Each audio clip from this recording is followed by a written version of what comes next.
In today's video, I'm going to show you the quick process of logging out of your Amazon Prime account or your Amazon Prime Video account.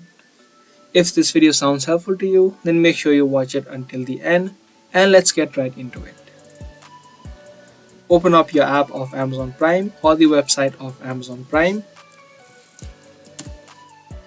And from the home screen, all you need to do is click on your profile icon that you see on the top right.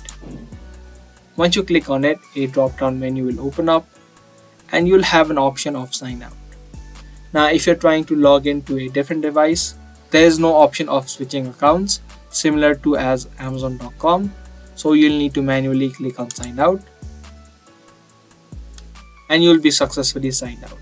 Now, if you want to log into a different account, you'll again need to click on sign in and type in the details. And there you go. That's how easily you can sign out of your Amazon Prime account. I hope this video helped you out. If it did, be sure to let us know by giving this video a thumbs up. And also subscribe to our channel if you haven't already. I'll see you guys in the next video. Thanks for watching.